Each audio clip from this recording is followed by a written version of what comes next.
tenho dito em particular, mas em público eu quero aqui trazer notoriedade ao que eu, como pastor e amigo, né, penso desse nobre amigo, pastor, alguém de caráter, coisa que não se acha no meio dos cristãos hoje, né? Alguém de palavra, marido de uma só mulher, pai exemplar e um pastor apaixonado pela obra de Deus.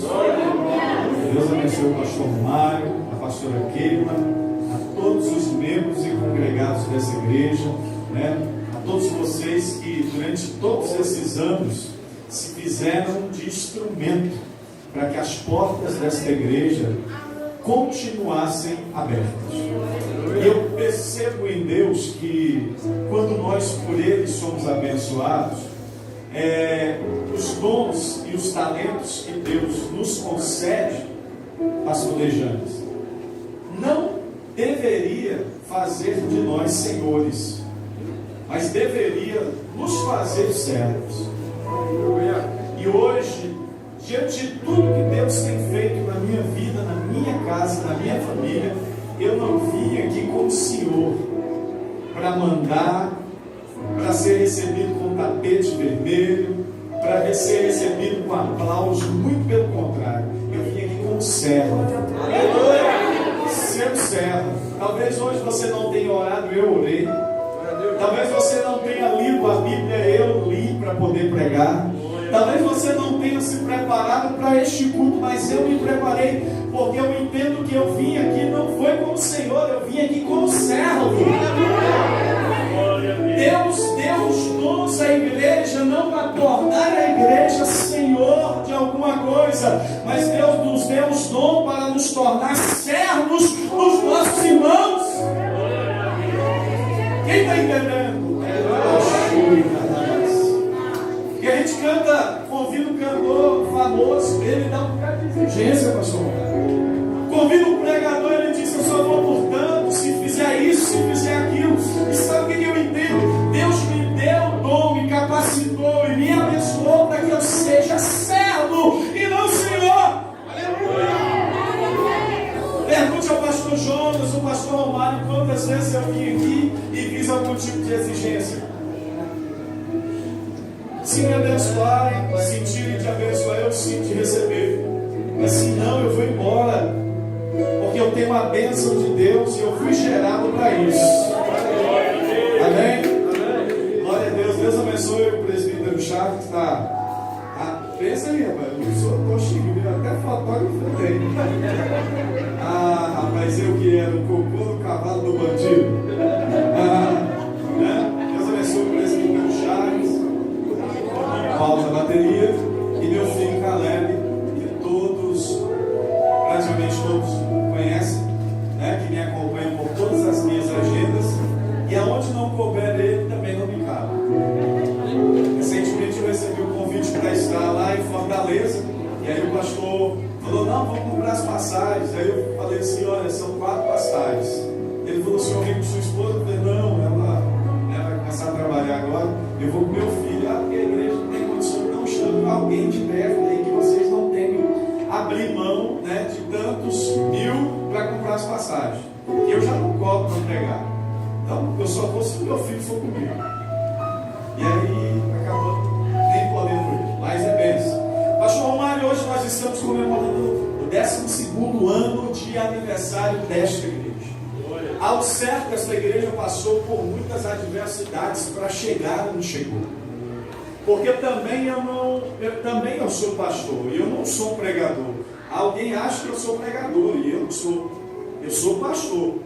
Eu estou como pastor, não sou pastor, porque pastor não é, pastor está. Se amanhã me desviar, eu não sou mais pastor. Pastor está.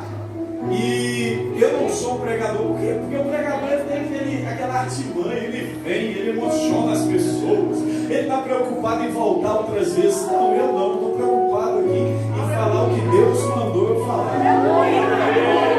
E eu sei que 12 anos essa igreja passou por momentos que o pastor Romário, o pastor Dejames até achou que a igreja ia sucumbir. Mas a mão poderosa do Senhor foi estendida e a igreja continuou de portas abertas. E hoje, um círculo novo no reino de Deus começa. Segundo a tradição judaica, a criança, pastor Romário, com 5 anos, ela é introduzida às bênçãos dos judeus. Mas só com 12 anos de idade ela tem permissão de entrar dentro da sinagoga para ser consagrada a um judeu que lê e que medita na Torá e em toda a lei mosaica. E hoje, esta igreja, a partir de hoje, essa igreja vai viver o que ela nunca viveu. Essa igreja vai sentir o que ela nunca sentiu. Essa igreja vai experimentar, pastor Romário, o que ela nunca experimentou. Por que, pastor Lúcio? Ela está saindo da meninice para entrar na responsabilidade de adulta diante de Deus, porque ela está comemorando 12 anos. E com 12 anos a criança é introduzida nos costumes dos judeus e ensinada, querido, a ser um sacerdote de Deus sobre a face da terra. Quem está entendendo? Eu acredito que Deus estabeleceu esse tempo para esta igreja. Quem acredita? Vamos falar. Aleluia. Capítulo de número 7, verso 12 de 1 Samuel. 1 Samuel, capítulo de número 7, verso 12. Você diga glória a Deus. Olha, eu não sou um daqueles pastores chatos que ficam. Eu não estou nem preocupado se você vai glorificar a Deus. Eu não sou muito emotivo com esse negócio de barulho, de grito. Eu sou do banco, pulo com o pé só, dou salto mortal, entrego profecia, entrego revelação. Mas eu aprendi a pregar e, se possível, em silêncio para você aprender a Bíblia, porque a palavra de Deus é que muda a vida do mundo. Aí os pregadores começam a gritar: Deus nessa noite, Deus nessa noite, sabe? Ninguém entende nada, todo mundo levanta a mão. Aí no final do culto, aí o cara pergunta assim: o que foi pregado? Ele falou: não sei o que foi pregado, não, mas foi uma bênção. O milagre só pode ser gerado por ouvir. Jesus diz: a fé vem pelo ouvir, reticência, ouvir a palavra de Deus. E se você não conseguir entender, tudo que você vai viver é mentira. Agora, se você ouvir o que eu vou pregar, se você entrar no mistério é Deus, se você tiver visão é Deus, se você tiver profecia é Deus, se você tiver lágrimas não é emoção, é unção. E quem quer ouvir Deus falar? Então abre o seu coração, fique conosco. Capítulo 7, verso de número 10. Então Samuel pegou uma pedra e a colocou entre Mispa e Sem, e chamou seu nome Ebenezer, dizendo: até aqui nos ajudou o Senhor. Amém? Eu não vou nem pedir para você fechar a Bíblia, porque a maior parte nem Bíblia trouxeram, ou então não abriram, né? Mas você que a trouxe, pode fechar e voltar a sua atenção para cá. Vamos para a palavra. Tremendo esse versículo, né? Quando Samuel pega uma pedra e coloca entre Mispa e Sem e diz: Ebenezer, até aqui nos ajudou o Senhor. E esse texto, ele vem, querido, de uma história triste para a nação de Israel. Israel sempre andou, querido, literalmente contra o que o Deus de Israel havia para a vida deles. Eles sempre andaram, querido, em desconformidade com os céus. E vamos perceber que este texto de Samuel está, entre aspas, ligado no capítulo de número 4 desse primeiro livro de Samuel. O livro de Samuel, no capítulo 4, no versículo 7 aproximadamente, ele vai contar a história da Arca da Aliança. E o que era a Arca da Aliança? A Arca da Aliança era um caixote de madeira chamada acácia. E um detalhe: a madeira chamada acácia, ela não florescia ou não se produzia em outro lugar, a não ser no deserto. E quando nós falamos da madeira acácia, nós falamos de uma árvore, querido, literalmente firme, uma árvore que era resistente a desertos, a sol e tantas outras coisas. E a Bíblia diz que esse caixote, Deus manda Moisés revesti-lo de ouro batido, tanto por dentro como por fora. E ele tinha um propiciatório, ela tinha um propiciatório, e em cima do propiciatório tinha 2 anjos, e os anjos se curvavam com as asas diante um do outro, e tinha 4 auréolas, aonde eles colocavam também varas de amendoeira, que atravessavam, querido, a arca, e os sacerdotes a carregavam em adoração ao nome do Senhor Jesus Cristo. Pastor, e o que é a arca, ou o que representa a arca para os nossos dias? A arca é a representação de Deus. Deus olha no céu, tira o povo da nação de Israel das garras de Faraó e diz: olha, Moisés, sabe o que acontece? Eu quero andar no meio de vocês, mas vocês vão fazer uma arca, e todas as vezes que vocês forem lutar, vocês levarão a arca, porque a arca representará eu como Deus da vida de vocês. Então levou a arca, levou o Deus de Israel. A arca era algo tão espetacular que um dia Israel estava acampado em Ebenezer e os filisteus estavam acampados em Éfeca, no capítulo 4.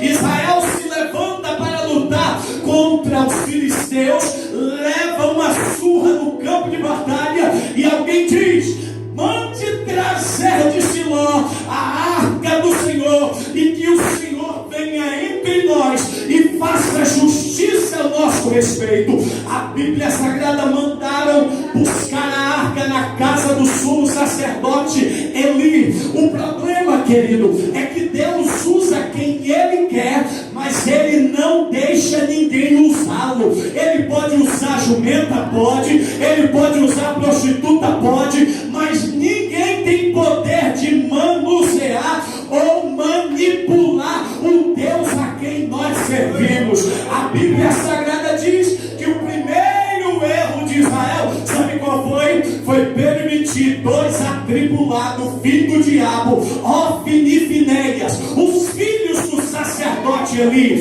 Eles eram filhos de sacerdote, mas não eram sacerdotes. Não tem conversa fiada. É filho de crente, mas nem sempre é crente. É filho de pastor, mas nem sempre é filho de pastor, ou é crente na presença de Deus. Eu falo para os meus filhos todos os dias: aceitem a Jesus, se convertam, ao contrário, vocês vão morrer no fogo do inferno, e eu e sua mãe vamos subir e adorar ao Deus verdadeiro. E a Bíblia diz que o sacerdote, que era o guarda da arca, o protetor da arca, diz: Ofni, Finéias, leva a arca. E sabe o que Ofni e Finéias fazia? Pegava as garotinhas, levava para trás da tenda, pastor Romário, chinelada nas meninas. Não tinha conversa, querido, loira, morena, ruiva. Eles faziam isso, e o sacerdote ficava fingindo que não estava a enxergar. E escute uma coisa: tem muito pastor canalha, frouxo, fraco, que está fingindo que não está vendo o pecado. Mas nesta noite não tem pastor canalha, fraco e fingido nessa noite. Tem homem e mulher de Deus aqui, e se tiver pecado, ele será revelado, porque aqui tem que ter santidade. O sacerdote permitiu que os filhos levassem a arca, e Deus, eu acredito, que olhou do céu e falou: canalhas.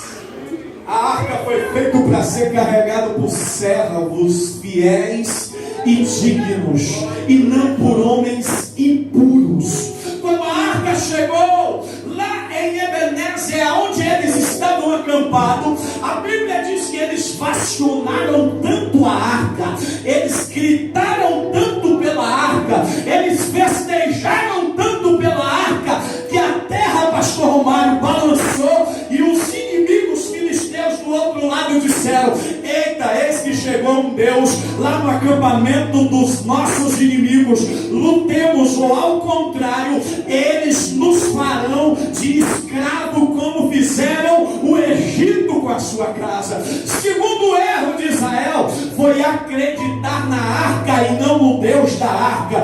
Não tem conversa, você precisa acreditar no Deus do pastor e não no pastor. Eu vou dizer uma coisa para você: Deus usa quem Ele quer, não importa se sou eu, não importa se é Jonas, não importa se é Romário, não importa se é Maria, porque a unção, querido, não vem do vaso, está no vaso e dada por Deus. Quem está entendendo? Ei, escute! E a Bíblia diz que quando Ofni e Finéias levaram a arca, houve uma consequência muito grande. Eles lutaram contra os inimigos e foram dizimados no campo de batalha. Então a arca de Deus foi levado, foi-se a glória de Deus. E a arca, como falei no início, ela era a representação de Deus. Pastor, se a arca era algo tão importante para Israel, por que o povo de Israel levava a arca para o lugar do confronto? Primeiro, que a arca representava quem? A arca representava quem? Segundo, a arca era feita de ouro batido. E você imagina um caixotão de ouro batido lumiando de longe. Ah, pastor Romário, eu ia juntar com dois e dizer: vamos levar para casa? E sabe o que a arca representa? A arca representa, querida, a proteção de Deus para mim e a sua vida. Todas as vezes que alguém desavisado colocava a mão na arca, sabe o que acontecia? Imediatamente eles eram fulminados. Eu quero já liberar a primeira profecia de literalmente de condenação. Ninguém vai tocar em você e não vai descer a sepultura, não. Vai sim. Quem tocar na tua vida vai tocar na arca de Deus. E pode se preparar, porque a sepultura vai ser aberta para ele. Porque eu nunca vi, querido, alguém tocar nas meninas de Deus e permanecer de pé. Por que Israel levava a arca para o confronto? Se era algo importante, a arca era revestida de ouro batido. Então era algo espetacular. Ela refletia como literalmente um espelho. Israel fazia duas formações, uma ao lado esquerdo da arca e outra ao lado direito, e no meio ficava a arca. Quando os inimigos vinham atacar Israel, eles olhavam para quem?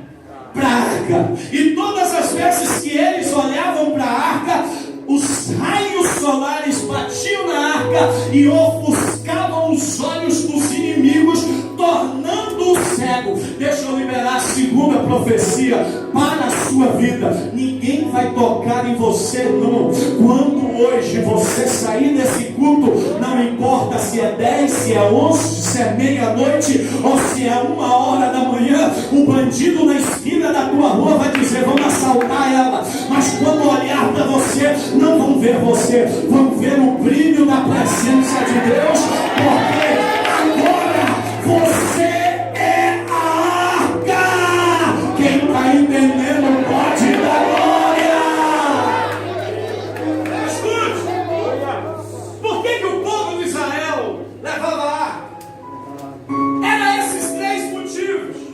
E o que a arca produz na vida de um cristão? Primeiro, dentro da arca tinha três coisas, sim ou não? Sim ou não? Tinha lá as tábuas da lei, ou seja, o mandamento. Quem tem arca tem palavra. Quem tem arca está liberto, porque a palavra de Deus: conhecereis a verdade e a verdade vos libertará. Sabe qual é o problema dessa geração? Tem muito jovem na igreja, tem muito graça, muito jogo de luz, tem muita dança, tem muita música, mas não tem palavra, pastor Romário. Igreja sem palavra não subsiste, e o que liberta é a palavra. E dentro da arca tinha lei, dentro da arca tinha palavra, e quem tem a arca tem a palavra no seu coração, para a glória do Senhor. Quem está entendendo? A segunda coisa que tinha dentro da arca, quando você tem a arca, isso não falta na sua vida. O que é, pastor? O maná que caiu do céu. É a representação, querido, do cuidado de Deus segundo as nossas necessidades. Ouvi aqui agora há pouco que mesmo em tempo de crise, de pandemia, Deus tem sido fiel a esta igreja, Deus tem sido fiel aos seus filhos. Sabe por quê, pastor Romário? É porque a arca está aqui. Onde a arca tem pão, tem providência, tem sustento, tem alimento. E quem está entendendo e quer receber a arca na sua vida, em nome de Jesus. A terceira coisa para a gente falar da arca, porque eu ia ficar aqui 2 horas pregando isso aqui. Eu estou correndo. Viu? Escuta aqui. Hoje você vai sair daqui entupido de Bíblia. Hoje tu vai sair daqui chapado, mas não é chapado de pinga, não é chapado de maconha, não é chapado de nada disso, é chapado da glória de Deus. Quem está entendendo? Quem está entendendo? Quem quer? A terceira coisa que tinha dentro da arca, que precisa ter na nossa vida, era a vara de Arão, que floresceu, sim ou não? A vara de Arão, pai do pastor Romário, produzia 2 flores, uma flor rosa e a outra flor branca.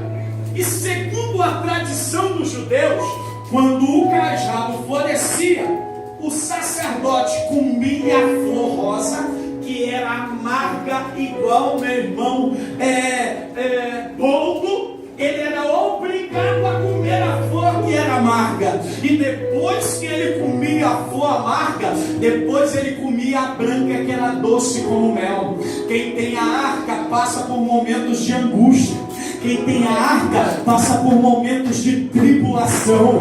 Quem tem a arca, a vida dele é a mesma coisa de comer, meu irmão, algo amargo. Mas depois do amargo sempre vem o mel. Depois da luta sempre vem a vitória. Depois da tempestade sempre vem a bonança. E a voz de Deus dizendo: estou com você e não abra. Os filisteus pegam uma arca e eles sabiam dos poderes que havia na arca. Eles sabiam do que a arca era possível ela realizar. Então eles pegam a arca e levam para o templo do Deus Dagom, em Asdod. E quando eles chegam com a arca, como um grande troféu, eles colocam diante do Deus Dagom, aonde eles guardavam o ouro, aonde eles guardavam as especiarias. E a Bíblia Sagrada diz que colocaram a arca diante do Deus Dagom. No dia seguinte, logo de manhã, o sacerdote foi adorar o Deus Dagom. Quando ele chega lá, pastor Romário, o Deus Dagom está com o nariz em terra adorando a arca. E ele diz: não é possível, sacrilégio, quem é que derrubou Dagom? E a Bíblia diz que eles levantam a Dagom. Mas no outro dia, 6 horas da manhã, o mesmo sacerdote vai adorar a Dagom. E quando chega diante de Dagom, Dagom não estava apenas no chão, Dagom estava sem as mãos, sem a cabeça. Sabe o que eu quero falar para você? Que diante de quem tem a arca não prevalece. Meu irmão, pode até se levantar contra a minha e a sua vida, mas se a arca está na minha casa, se a arca está na sua casa, é hoje que Dagom vai cair, é hoje que o inferno vai perecer, porque a presença de Deus está aqui. Quem crê? Eles perceberam que não havia poder em Dagom contra a arca, que não havia autoridade em Dagom diante da arca. E Deus da arca disse: ferir os filisteus, começou a espalhar uma doença do rato e começou a dar hemorroida em todos os homens. E eles perceberam uma coisa: a arca é bênção para quem é abençoado, mas a arca é maldição para quem está maldito em Deus. Ei, deixa eu falar uma coisa para você: o ministério só é suave para quem é chamado. Agora, quem está dando um de pregador, um de cantor, um de pastor, o ministério se torna um fardo para a vida dele. Quem tem a arca e é abençoado por ela, querido, é alcançado. Agora, quem está carregando a arca e está vivendo uma vida errada, a arca será só maldição. E eles percebem, querido, a burrada, eles percebem a loucura que eles haviam feito. Então eles dizem: olha, chame os sacerdotes. Chamaram os sacerdotes, querido, lá daquele Deus. E ele diz: prepare aí um bocado de rato de ouro, prepare um bocado de hemorroidas gigantes de ouro, coloque a arca em cima de um carro de boi, coloque o ouro em cima desta arca, as hemorroidas e os ratos, e vamos mandar essa arca embora. E a Bíblia Sagrada diz que a arca foi conduzida por uma carroça e ela parou na casa de um sumo sacerdote. E lá na casa do sumo sacerdote ela ficou por volta de 20 a 23 anos. Aquele sacerdote nada prosperou, aquele sacerdote nada aconteceu na vida dele, porque não adianta, irmão, ser sacerdote e não saber distinguir glória de Deus e outra coisa. Eles ficaram lá com a arca 20 e poucos anos e nada aconteceu. E a Bíblia Sagrada diz que no decorrer de tudo isso, Davi é constituído rei de Israel. E quando ele é constituído rei de Israel, a primeira coisa que ele diz: aonde está a arca? Aonde foi parar a arca? Deus está perguntando para você: onde foi parar a minha presença? Aonde foi parar a minha glória na sua vida? Os congressos de antigamente, eu sou das antigas, pastor. 28 anos de crente, 18 de pastor. Eu lembro que nossos congressos tinham batismo do Espírito Santo. Os demônios se manifestaram. Cadê os demônios? Foram embora? Se converteram? Nada, está tudo encurvado, pastor. E nós, pastores, estamos calados. Sabe por quê? Está faltando a arca, está faltando a glória. Porque aonde a glória chega, o diabo não permanece lá. Sabe o que está faltando na igreja? Não é pregador de renome. O que está faltando na igreja não é cantor de renome. O que está faltando na igreja é nós trazermos a arca novamente para dentro do templo. E quem trouxe a arca? Deixa eu ver. Quem trouxe a arca? Deixa eu ver. Quem trouxe a arca? Deixa eu ver. Ah, não, só tem uns 5 que trouxeram a arca. Eu vou perguntar de novo: quem trouxe a arca? Levante a mão e glorifica o Deus. E a arca ficou na casa do sumo sacerdote, do sacerdote. Abinadab ficou cuidando da arca e nada aconteceu na casa dele. Existem pessoas que têm 50, 70, 500 anos de crente e nada aconteceu na vida dela. Não houve mudança, porque evangelho é mudança de vida. Aquele que roubava não rouba mais, aquele que matava não mata mais, aquele que adulterava não adultera mais. Evangelho é mudança de vida, pastor Romário.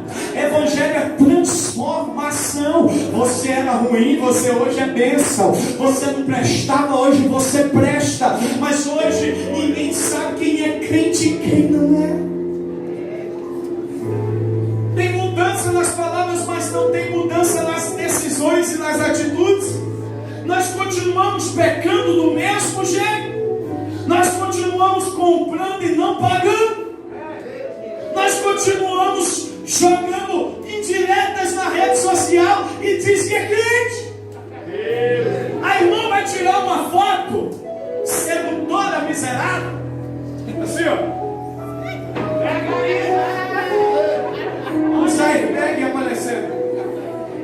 miserável ainda coloca um versículo bíblico. Deus é o meu refúgio. Deus é a minha fortaleza. Ele é a esculhambação da sua vida. Só se for. Não tem mudança, pastor. Então não adianta ter arca dentro de casa. Não adianta ter levantado a mão e não ter mudança. Nós precisamos mudar. E Davi, quando soube que a arca estava na casa dos sacerdotes e ele se tornou rei, ele disse: vamos buscar a arca. Mas rei, a gente tem que organizar o palácio, a gente tem que levantar ministros, governantes, nós temos que levantar homens para guarda. Ele falou: primeiro a arca, porque reino que tem arca tem tudo. Igreja que tem presença de Deus não lhe falta nada. Igreja que tem a arca, tudo ela consegue conquistar. Mas no dia que a igreja perder a presença da arca, que é a presença de Deus, ela não tem nada. E aí Davi, pastor Romário, vai buscar a arca, ele e os seus servos. E quando chega na casa dos sacerdotes, ele diz: olha, Abinadab, nós viemos buscar a arca. Como é que a arca chegou aqui na sua casa? E ele diz: olha, ela veio em cima de um carro de boi. Agora veja, os sacerdotes que sabia que como era a condução da arca, o sacerdote que foi ensinado no sacerdócio de todos os princípios da cultura dos judeus, ele diz: meu rei, ela chegou de carroça, então leve de carroça. A arca não é para levar, querido, em cima de um carro de boi.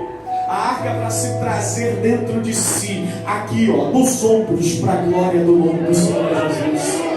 A presença de Deus não se compra, a presença de Deus se conquista. As meninas da coreografia dançaram aqui dizendo, sabe o que? Que muitas vezes as pessoas querem ser usadas, mas não querem se dedicar para que Deus as use. E aí quando a gente ouve alguém sendo usado por Deus em alguma coisa, criamos em nós um espírito de inveja. Então a arca não é para ser carregado em cima do carro de boi, para ser carregado nos ombros, porque quando eu carrego a arca nos ombros, ela traz na minha vida marcas, ela produz nos meus ombros marcas. Sabe qual é o problema dessa geração? É um problema seríssimo, que essa geração não tem marca mais, pastor. Não tem marca nas mãos, não tem marca mais nos joelhos, não tem marca nos olhos. Ah, meu irmão, nós estamos em 10 horas, 22 horas, eu não vi ninguém chorar, eu não vi ninguém dar um brado de língua estranha,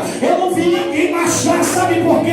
A gente está carregando a arca em cima de um carro de boi, mas quem carrega a arca no ombro tem marca de adoração. E eu quero entender que essa igreja é uma igreja marcada pelo poder de Deus.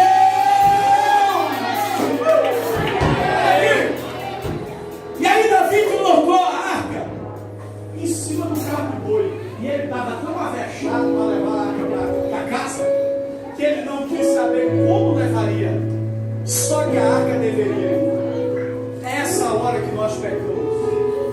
A irmã está tão avexada para casar, que o primeiro avexado ela diz: cantas que tu me leva, tu és minha, eu sou teu. Não pergunta para Deus, não pergunta para o pastor, sabe?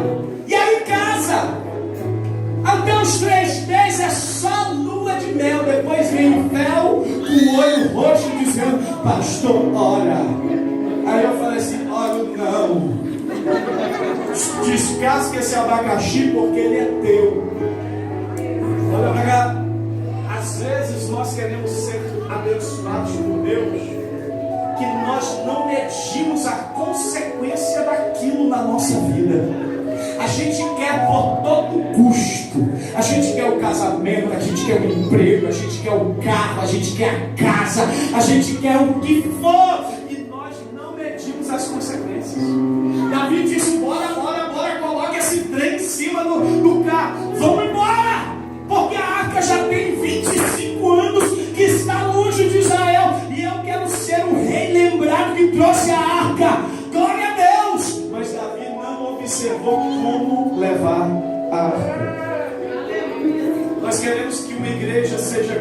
Nós queremos que a nossa igreja seja grande, que ela cresça, mas nós não estamos preocupados com a qualidade do crescimento da igreja. Nós estamos preocupados em ter pessoas, mas nós não estamos preocupados em ter discípulos de Cristo. E quando nós temos pessoas como acompanhavam a Jesus, aquela multidão, para comer pão, para comer peixe. Mas quando nós temos discípulo, o vento vem e ele não arreda, o vento vem e ele não sai, o vento vem, ele não nos abandona. Sabe por quê? Foi discipulado, abençoado e instruído na palavra de Deus. E aí Davi, com a angústia de levar a arca para Israel, ele coloca em cima do carro do boi. E ele fala: toca, arrocha esses carros, arrocha esses boi. E tu que vai correndo, e vai correndo, e vai correndo, e vai correndo. Em um certo momento na nossa vida, Deus faz os bois tropeçar. Deus vai fazer muito crente parar. Aleluia. Deus vai fazer muito crente que acha que está fazendo certo e está errado parar.